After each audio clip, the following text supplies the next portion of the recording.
first step in factoring is always to check to see if every term has a common factor. First, we'll start with the numbers. The biggest factor that can divide into 28, 16, and 80 is 4. So we'll divide out or factor out the 4. Then we'll start with the variables n.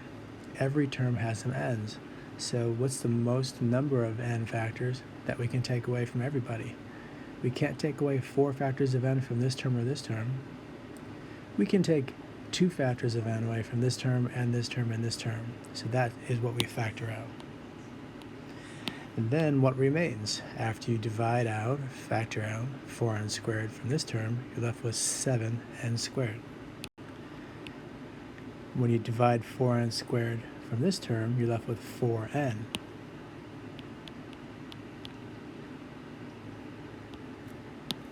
Minus, and then when you divide 4n squared from this term, you're left with 20. If you're wondering where these things come from, if we were to go backwards from the second line to the first line, we would have to multiply and use the distributive property. And 4n squared times 7n squared is 28n to the fourth. And 4n squared times 4n is 16n cubed.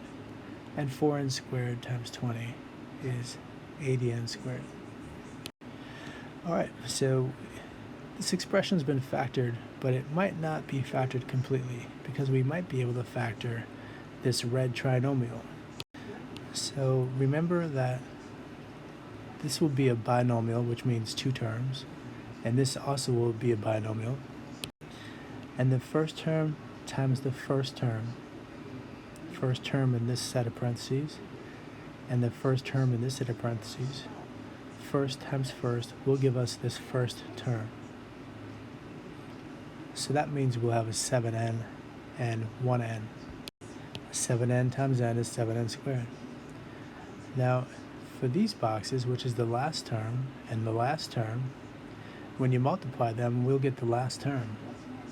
The thing is, there's a lot of ways we can multiply last times last and get last. Negative 2 times 10, positive 2 times negative 10, positive 4 times minus 5 is a negative 20, a negative 4 times a positive 5 is negative 20. How do you know which one it's going to be?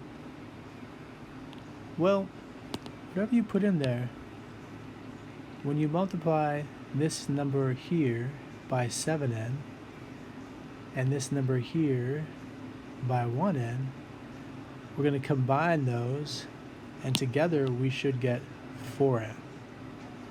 Here's an example of a combination that doesn't work. The blue first times first does give us the first, and the black last times last does give us negative 20 the last. However, when we multiply 7n times negative 5, we get negative 35n, and that's the outside product. And the inside product is 4n. And when we combine these, we get negative 31n, which is not how many n's we have. So we need to try a different way of multiplying last times last to get last. It ends up being minus 10 or negative 10 and a positive 2. When you multiply that, you get negative 20. And the outer product is 14n, and the inner product is negative 10n. And when you combine those, you get positive 4n, which is what we needed.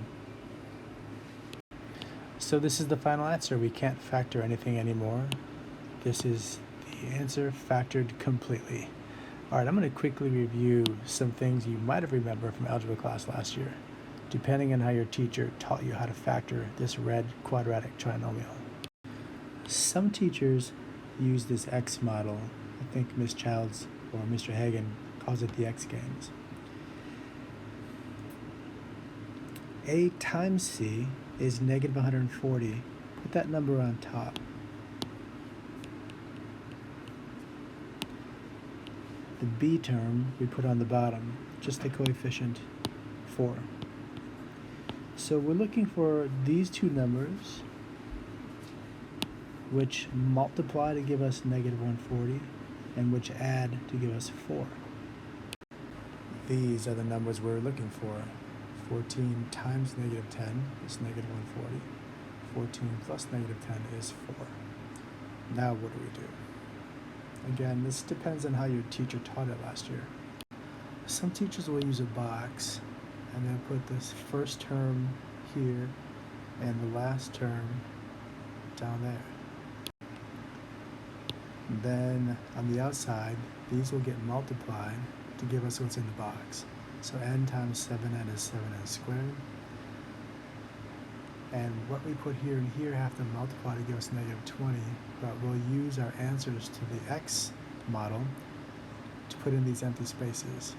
But we'll attach the variable n to them. So the 14 will become 14n, and the negative 10 will become negative 10n. And then we have to ask, what would we multiply here in blue by 7n to get 14n? And that would be 2.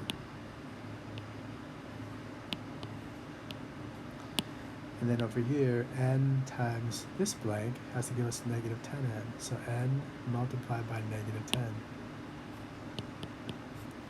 So everything checks. N times 7n is 7n squared. 2 times 7n is 14n. 2 times negative 10 is negative 20. And n times negative 10 is negative 10. So our final answer is in blue. N and 2 multiplied by 7n minus 10. Okay, now there's another way we could have factored this. Once we've solved this puzzle of this x model, and that would be to rewrite our expression by changing the 4n to the sum of this many n's, 14 n's and negative 10 n's. If we combine these, we still get 4n, which is what our original problem had. But now we have a polynomial with 4 terms, and this is where we factor by grouping. So maybe you remember doing this last year. In this group, the GCF is 7n. So we'll factor out, just from these two terms, the GCF of 17n. And we're left with n plus 2. And now from this group, we'll factor out the common factor of a negative 10, which goes into both of them. And what's left is n plus 2. As we look here now, this term has an n plus 2 factor, and so does this one. So we will factor out that factor of n plus 2. And what's left is 7n minus 10. So either way we do it, we get the same answer.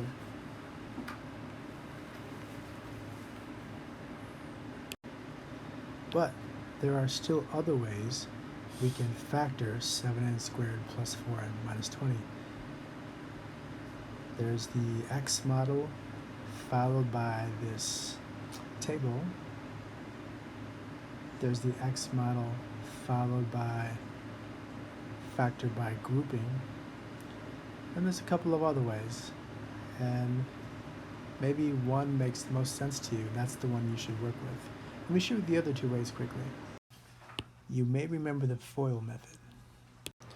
The first term times the first term must give us the first term. That's the F in FOIL. There's only one way to do that, 7n times n. Now we might focus on the last terms, which are here and here. The product of last times last will be the last term, negative 20. However, we need to keep in mind also that the outer product, which is this term times this term, and the inner product, which is this term times this term, that's the middle part of FOIL, and that will give us the middle term. So whatever we put in this green box gets multiplied by 7n, and this green box gets multiplied by n, and those n terms need to combine to give us the middle term The middle part of FOIL gives us the middle term. Well, for the green boxes, which is the last term in this group and the last term in this group, last times last needs to be negative 20. So last times last, that is the green boxes, have a lot of possibilities. These have a product of negative 20, so do these two factors, and these two, all these do, but only one of them is going to help us to get 4n on the inside. So it's a lot of guessing and checking. If you imagine a 2 and a negative 10 going in that position, the 2 and the negative 10, we'd have 2n and negative 70n. That's negative 68n. That's not going to work. So then we can try the negative 2 and the 10. Negative 2n and 70n, still not going to work. We can try the 4 and the negative 5. 4n and negative 35n does not combine to give us 4n. We can try the negative 4 and the 5, negative 4n and 35n. It does not have a sum of 4n. We can try 1 and negative 10. So 1 there is 1n, and then negative 10 times this is negative 70n. Those don't combine to give us 4n. Then we can try negative 1 and positive 10, negative 1n, and 70n is not 4n. So you might think it's not factorable, except changing the order of these are 6 more possibilities. Changing the order around for our green boxes, that is, the product of these two numbers, last times last, will still give us last. Every product is negative 20. But now to get the middle term, doing the middle part of FOIL, the outer product and the inner product, let's see what we get. If we put the negative 10 in the first green box and the 2 in the second green box, we'd have negative 10n, and 2 times 7n is 14n.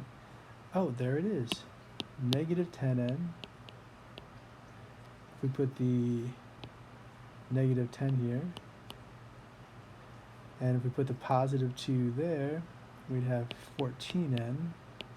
And when we combine these, we get our 4n. So there it is, using just FOIL with a lot of guessing and checking. The last way I'll review, or maybe this will be the first time you're seeing this, is kind of bizarre, but it does work every time one of these things is factorable. So this bizarre method says, just ignore that 7. Well, don't really ignore it, but take it and multiply it by that last term. So we took this 7, kind of made it disappear, but we multiplied it by negative 20 to get negative 140. Now factor this if you can. And this is a lot easier than factoring it when it had a 7 in front of n squared.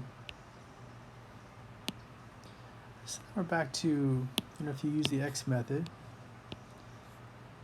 1 times negative 140 is just negative 140. We put that number on the top. And then we put the b term on the bottom, which is 4. And we're trying to multiply to get negative 140 and add to get 4. Two numbers which multiply to give you negative 140 and add to give us 4, but we've seen this already. It happens to be 10 and 14. Product has to be a negative 140, so one of them is positive and one is negative. And when we add them, we need to get a positive 4. So 10 would be negative and that would be 14.